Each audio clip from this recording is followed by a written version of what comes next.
Good afternoon, good evening, everybody. Appreciate Halt the Harm pulling this event together. I can share more about my research on so-called chemical recycling. Just a little bit more about the Natural Resources Defense Council, or NRDC for short. We're an international environmental nonprofit that employs scientists, lawyers, and policy advocates to advance evidence-based policies to protect human health and the environment. And we have staff and offices across the US, as well as in India and China. I'm going to talk a little bit just about conventional recycling, chemical recycling, what are the differences, and just what is chemical recycling, and then go into more about what we found when we researched US chemical recycling facilities. Okay, so conventional or mechanical recycling, this is like, to the extent that plastic recycling is happening at all today, this is what's happening, where plastic waste is collected, it's sorted by type, it's cleaned and shredded, made into plastic pellets, and then new plastic can be made out of those pellets and shredded plastic, new products. Now, chemical recycling, I'll say the first thing that's confusing about it is that it's called a lot of different things, and industry is constantly coming up with new branding and new marketing to make it sound better and great. So you might hear advanced recycling, molecular recycling, plastics renewal, carbon renewal, chemically advanced molecular recycling. These are all real terms that have been used to try to promote and advance this so-called chemical recycling. So just be aware that all of these terms are referring to the same kinds of things, even if they're using different words. Now, the second thing that's confusing is that these kind of umbrella terms, when you hear advanced recycling or chemical recycling, it actually refers to a bunch of different processes. It's this kind of umbrella term. So there's different technologies that are all called advanced recycling or chemical recycling. They're grouped under this same terminology. So it may be technologies like pyrolysis and gasification, or depolymerization, or solvent purification, solvolysis. And here again, we hear different technical terms that industry is coming up with to refer to the same or similar processes, just to try to make it sound like something different or better. So that's another thing to just be on the lookout for.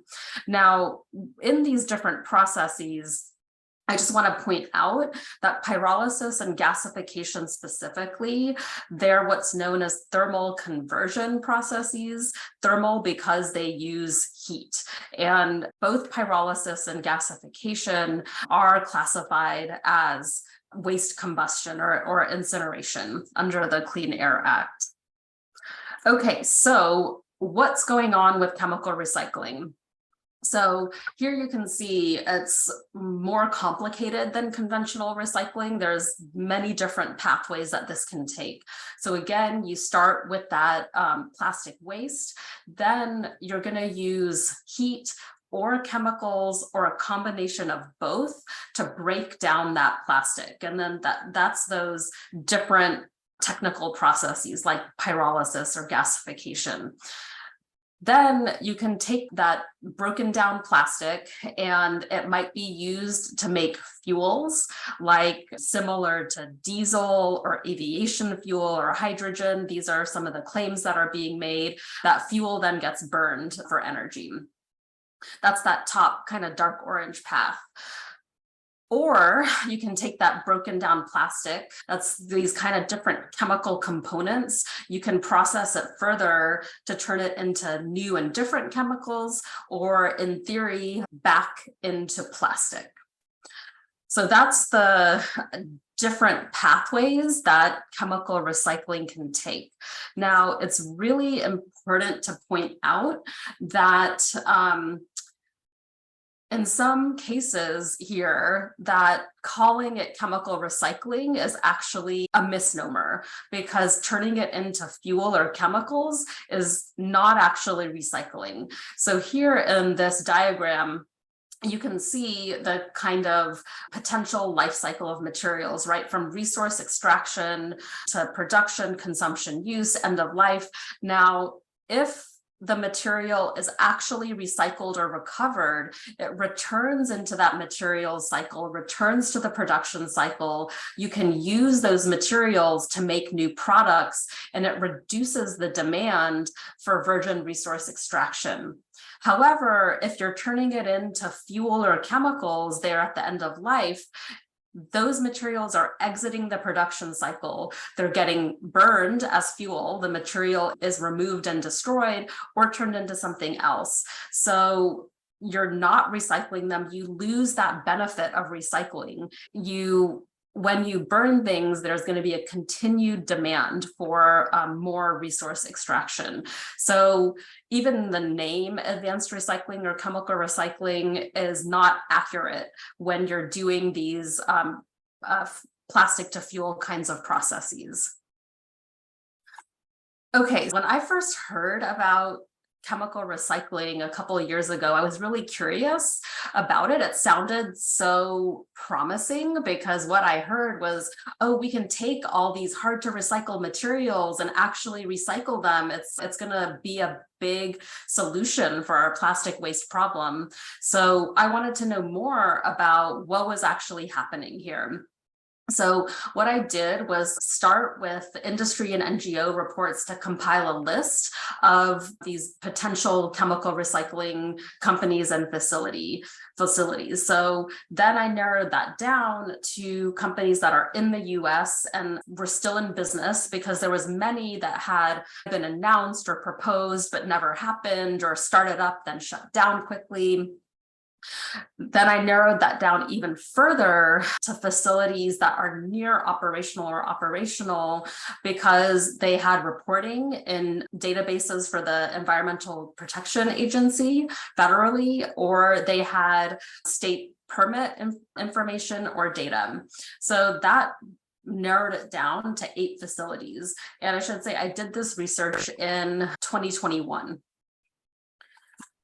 Okay, so here's what I found for the facilities. There's the 8 facilities down the left-hand side there, and then the 5 different sources that I looked at across the top: the state permit data, EPA's Environmental Compliance and History online database, EPA's Toxic Release Inventory or TRI data, EPA's Resource Conservation and Recovery Act data that's reporting on hazardous waste, and then also looking at the demographics of the communities located near and around these facilities using EPA's EJ Screen tool.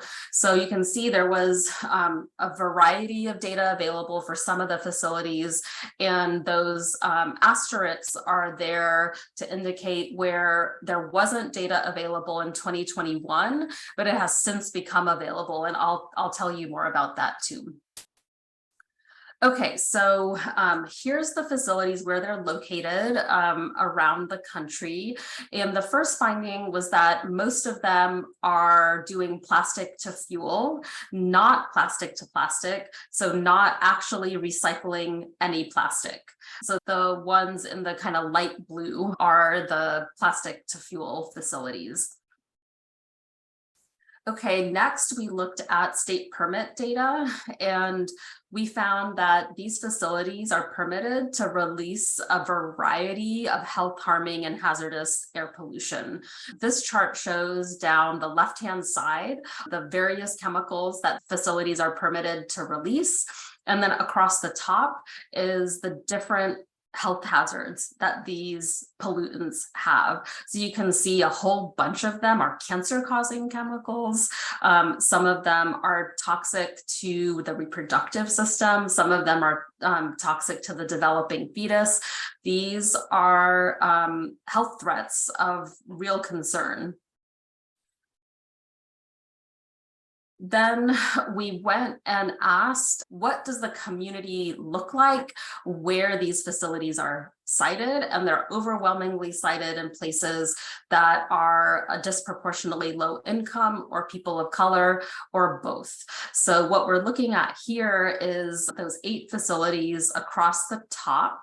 And then down the left-hand side, we've got where that facility is located, then the population that's within 3 miles of the facility, and then the demographic breakdown in terms of the percentage that's low income or the different racial ethnic breakdown. And then on the very right-hand side of this is the US average for those demographic characteristics. And then highlighted in orange is where we see that there's a much or significantly higher percentage located around the facility compared to the US as a whole. For example, if you look at Nexus Fuels, there in Atlanta, Georgia, you can see that where it's cited is a higher percentage low income and a much higher percentage Black than compared to the US average. And all of this information that I just presented is available in our issue brief, and there's a link there. I think Kevin had put it in the chat as well. So here's an update on 2 of the facilities. This is additional information that's become available, and what it really points to is this major problem of these facilities generating large quantities of hazardous waste. A number of these facilities are registered large quantity hazardous waste generators. That means they're generating or plan to generate 2,200 pounds or more of hazardous waste per month. And you can see here in 2021, Altera generated 63,000 pounds of hazardous waste that they're located in Ohio. And in 2021, Braven in North Carolina generated 19,000 pounds of hazardous waste. And they were also cited for an imminent and substantial endangerment violation related to their handling and management of hazardous waste. Very concerning for those communities.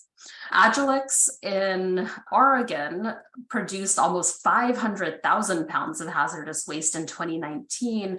And just to give y'all a better sense of what it is, you can see here on the left-hand side, what the chemical composition of the hazardous waste was, how much in the middle column, and then how it was disposed. So you can see there's benzene, which is a cancer-causing chemical, some heavy metals like cadmium and chromium that are toxic, and that all of this hazardous waste was sent to different locations for disposal by incineration or burning of some sort.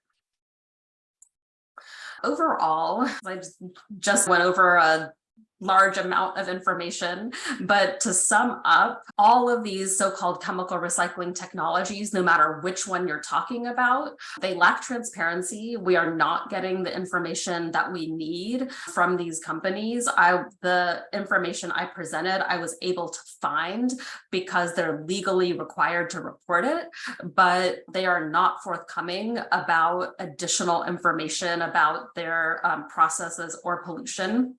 All of these technologies are generating harmful air pollution and do one or more of these things. They use hazardous chemicals in their process, they produce hazardous chemicals and generate hazardous waste.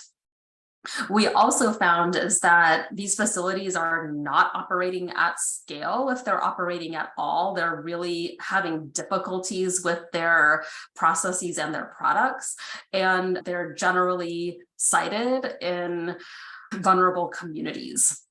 And then also pyrolysis and gasification, specifically those thermal conversion technologies, their incineration, they're very energy intensive because they use high heat, they're generating hazardous waste, and they're mostly used for plastic to fuel, which is not recycling.